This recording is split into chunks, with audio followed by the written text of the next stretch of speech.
Hello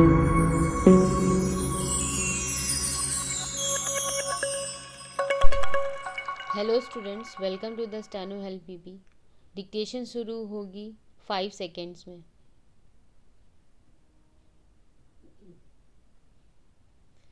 अध्यक्ष महोदय, यह सच है कि सर्वाधिक एड्स की घटनाएं मुंबई में हुई हैं और उसके बाद पूर्वांचल में हुई हैं।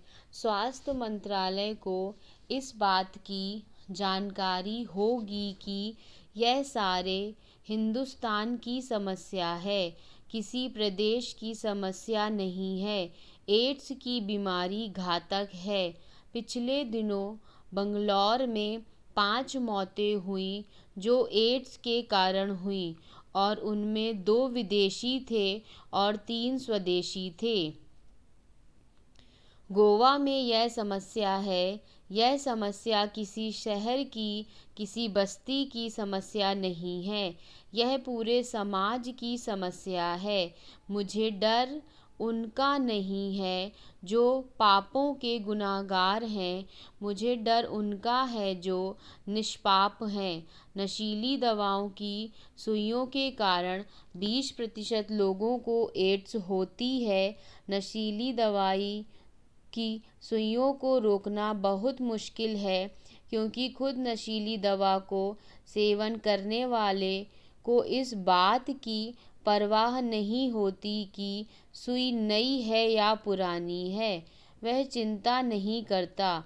स्वास्थ्य मंत्रालय जानता है कि पूर्वांचल में जो सारे एड्स के मामले हैं वे नशीली दवाओं के कारण हैं, और मैं यह मानता हूँ कि यह जो ड्रग माफिया है इसके कारण लोग मर भी रहे हैं, और उसके साथ साथ सुई का उपयोग करने के कारण वे एड्स को फैलाने का काम भी कर रहे हैं। इसलिए मुझे लगता है कि केवल स्वास्थ्य मंत्रालय को ही नहीं, गृह मंत्रालय को भी, अन्य मंत्रालयों को, पूरे हिंदुस्तान को मिलकर नशीली दवाओं की सुइयों के संबंध के विचार करना पड़ेगा और किसी प्रकार की कोई कानूनी व्यवस्था करनी पड़ेगी। अब उन माताओं के संबंध में कहना चाहता हूँ जिन माताओं को एड्स हो चुका है। अगर वे माताएं बच्चे को जन्म देती हैं तो वह लड़का हो या लड़की, वह विष पुत्र या विष कन्या है। इसलिए इस विष कन्या के लिए चरक के पास जाने की आवश्यकता नहीं है। कोई भी एड्स की महिला किसी प्रसव को जन्म देती है तो वह विषाक्त व्यक्ति बनता है, और जो उस व्यक्ति के संपर्क में आएगा उसको एड्स लग जाएगा। इसलिए कम से कम जिस महिला को एड्स हो चुका है उसके गर्भधारण पर प्रतिबंध लगाने की बात पर हमें कोई न कोई विचार करना पड़ेगा, कानून बनाना ही पड़ेगा। इस पर एक राष्ट्रीय बहस होनी चाहिए। मैं तो इस समस्या को सामने ला रहा हूँ। अध्यक्ष महोदय, आखिर में जो एड्स माताएं एड्स पुत्र और एड्स कन्याओं को जन्म देती हैं, इससे इस देश को बचाने के लिए क्या करें? मैं समाप्ति पर आ रहा हूँ। यह बहुत आवश्यक है। एड्स की कोई दवा नहीं है, ना पहले ले सकते हैं और ना बाद में ले सकते हैं।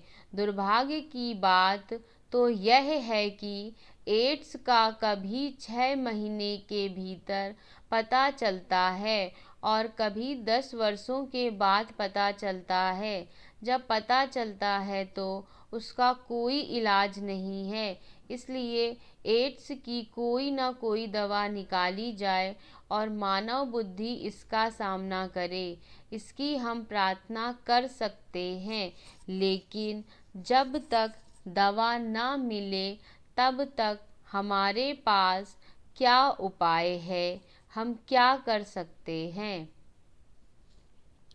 इसमें जो सबसे महत्वपूर्ण है वह है शिक्षा एड्स पर। अगर मुझे आप क्षमा करें तो समाज के जो नेता हैं, वे मंत्री हो या संसद सदस्य हो, सब कहते हैं इस विषय को छूना नहीं है, इसकी चर्चा नहीं करनी है, यह गंदी चर्चा है। मैंने जब इसके लिए आधे घंटे की चर्चा मांगी तब कुछ लोगों ने कहा कि क्या आपको कोई और विषय नहीं मिला जो एड्स पर चर्चा कर रहे हैं, जैसे कि मैं कोई गलत काम कर रहा हूँ। इस प्रकार की स्थिति है, ऐसा मेरे कुछ मित्रों ने कहा, संसद सदस्यों ने नहीं। उन्होंने मान लिया इसलिए हुई है। मैं आपको बता दूं कि किस प्रकार की गलत धारणा एड्स के बारे में है।